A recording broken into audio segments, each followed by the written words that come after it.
NEET தேர்வில் தொடர்ந்து நடைபெற்று வரும் குளறுபடிகளுக்கு பொறுப்பேற்று பிரதமர் நரேந்திர மோடியும் மத்திய கல்வி அமைச்சர் தர்மேந்திர பிரதானும் பதவி விலக வலியுறுத்தி ஆர்ப்பாட்டம் நடத்த உள்ளதாக திருவாரூர் மாவட்ட காங்கிரஸ் தலைவர் நீலன் அசோகன் தெரிவித்துள்ளார். நீடாமங்கலத்தில் செய்தியாளர்களுக்கு பேட்டியளித்த அவர் மத்திய அரசுக்கு எதிராக தெருமுனை பிரச்சாரம் நடத்த உள்ளதாகவும் கூறினார்.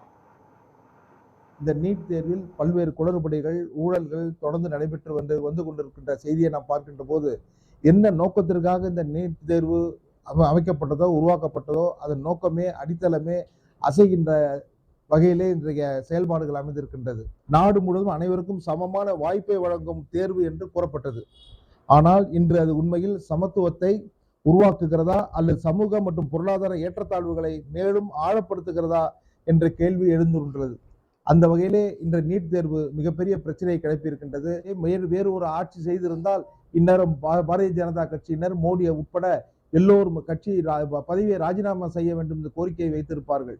ஆனால் இன்று பொறுப்பேற்க வேண்டிய அவர்கள் மிகப்பெரிய தவறு நடந்திருக்கிறது என்பதை உணர்ந்தும் அந்த பொறுப்பை தட்டி கழித்து தங்களை பதவியை காப்பாற்றிக் கொள்ள வேண்டும் என்பதற்காக அந்த பதவியை அமர்ந்து கொண்டு இருக்கின்றார்கள். இந்த செய்தியை நீர்த்து போக செய்கின்றார்கள். பொறுப்பான அமைச்சர்களான மோடி அவர்களும் தர்மேந்திர பிரதான் அவர்களையும் பதவி விலக செய்ய வேண்டும் என்ற கோரிக்கையை வலியுறுத்தி கண்டன ஆர்ப்பாட்டங்கள் வட்டார, நகர, மாவட்ட அளவில் நடத்துவது என்றும் இதை பற்றிய ஒரு தெளிவான விளக்க உரைகளை காட்சி மூலமாக, தொலைக்காட்சி மூலமாக அந்தந்த பகுதியிலே தெருமுனை பிரச்சாரங்கள் மூலமாக வெளிப்படுத்த வேண்டும் என்ற கட்டளையும் விட்டிருக்கின்றார்கள்.